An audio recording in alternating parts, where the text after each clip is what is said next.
Now, para sa exercise number 7.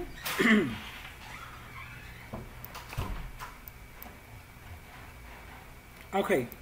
Now, para sa exercise number 7. Ang exercise number 7, ang pinakadali buhaton sa tanan exercise. Yes, you can do it mga gikan sa 2 seconds into 20 seconds. Basta seconds ra ni siya. Or depende sa imo pag-type. Pwede sa 1 minute. Depende sa imo. Oh, okay. Ikaw magbuot tanan ini sa kaning exercise number 8. Medyo complicated. But kaya ra karado. So, exercise number 7. Okay, type ra kita dire. Adto kita sa next na papel. Exercise number 7. Type ra nato. Tag-tab na nako daan na. I mean tag caps lock na ako daan. Exercise number 7. Print screen and print screen functions. Naka-center, para ko ang paggamay 14, and this one is tako sa okay. So para sa ato dahil ato i-type duha ka buok, this one save screen and print screen. I-type anay nato doon sila disir kita mag print screen. So kung sa cellphone kadali ra mag screenshot, diri sa computer kadali ra sa mag screenshot. Ipakita nako. There are many ways para maka-screenshot sa computer. Yes, grabe ka mo ways para maka-screenshot sa computer mga anak. So type anay nato ang save as screen and enter sa ubos is ang print screen. Print na screen. Okay. There is a computer. There are multiple ways or there are many ways para ma-achieve or maka-screenshot. So, isa sa pinaka-basic or pinaka-common is magamit ka ng screenshot mismo or print screen na keys sa keyboard. So, asa na mahanap dyan is usually sa taas ng backspace. Depende sa layout ng imong keyboard, no? Kung ang imong keyboard is laptop, there's ako dyan sa taas ng backspace. Pero kung physical na kanang keyboard na para sa PC, hanapon lang nimo basta kay dyan something nakapangayan na print screen or screenshot. Amo dyan sa dyan. Hanapa lang sa imo keyboard. So, sa ako, kung pislito na ito, print screen. Ito, print screen. Tagpislito na ako ang print screen. Click ra na ako diya, Control V. Pag Control V na ako, amo dyan ang wayong ng ako screen as of now. So, ano nga naman ang output niya kay tungod naka-dual monitor man ako. Duwa ka buok ang ako monitor. So, kani ang wayong sa isa ka monitor para mag-guide sa ako o kani ang wayong sa isa. So, delete lang na ako. Dyan is ang one way na pag-create ng screenshot. Okay? Now, ako ipakita ang ikaduwa. Ang ikaduwa is magamit ako sa ako Windows 10 man ako gamit. Diyan sa binis sa Windows 7. Gikan Windows 7 up to Windows 10 diyan is na software is snipping tool. Snipping tool amoy nang ginagamit para kay ang advantage ng atong print screen is the entire screen pwede nimo i-print. Disadvantage niya is the entire screen ang ma-print niya.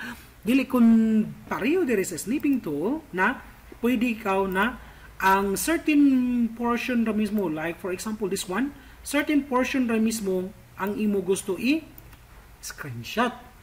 Ang certain portion ra nimo. So, i-save nimo dadon siya as image. Pag save nimo as image, for example, diri sa haman ako butang desktop, save.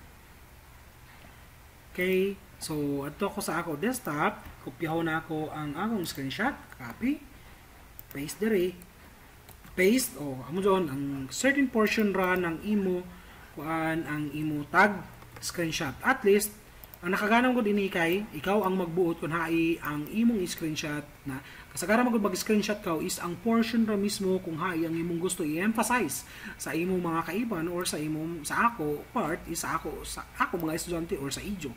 So, ato kita sa save as na screen at sir pa kita mag-screenshot.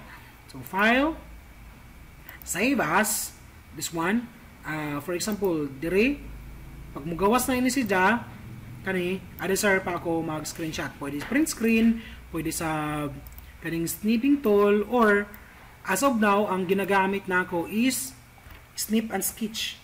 The same ra, almost sila nan, snipping tool, medyo advanced na lang siya, kaya pwede nimo ma-edit.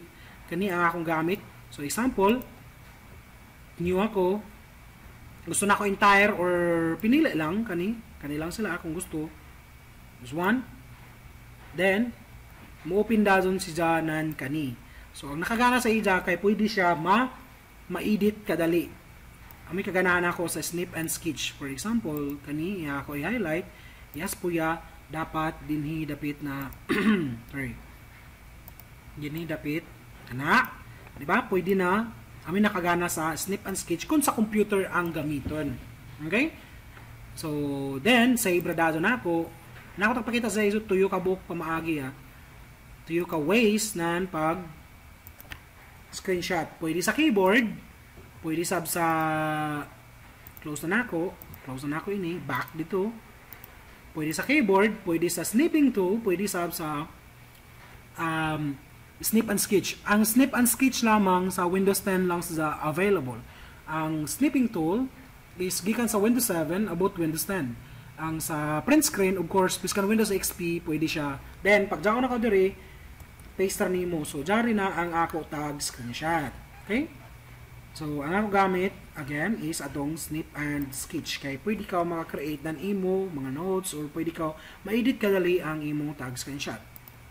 Last is diri sa print screen. So, asa hanapon, file, print.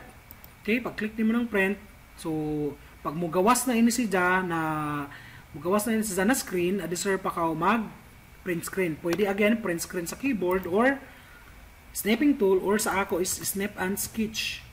Snip and sketch. Tapos may shortcut keys pagajud ang snip and sketch ang may ako kaganahan. Ang shortcut niya is Windows Shift and S keys. Automatic siya mo shortcut. Dili na kinanglan na mag-search pa ako diri. So, amoy nakagana sa mga shortcut keys. Okay? Automatic siya. Highlight. Then, ito na, abot. Click na ako. Save dazon ako. Butangan ako ng gamay na kani. Sa dapit.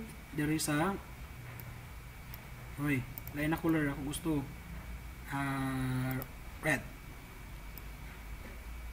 Amura na yun. Para unsa man na, sir? Highlighter gani. Highlighter, yes. Highlighter dyan sa Control Z. Pagpabalik. Kani is pen. Dari is highlighter. Okay? So, pwede pa rin mo babaga. Print screen. Okay, save na ako. At turag-yapon sa akong desktop. Click desktop. Save. Close. Kopyaw na ako sa akong desktop. Copy. Back ako diri. Control V. Okay? So, di mo sigo. Okay, kung di mo sigo, pwede rin mo pa gamayan ang imo image.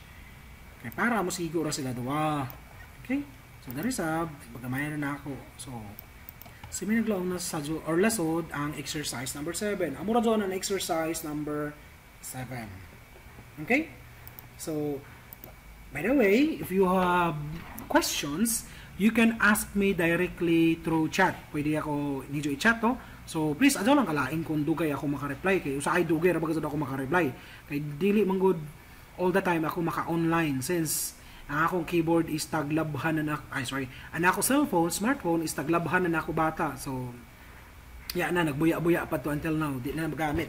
So, balik ako pagka keypad na cellphone. Maglisod ako pag, anyway, maka-online ako. Dili all the time. Okay? So, amo dyan sa exercise number 7.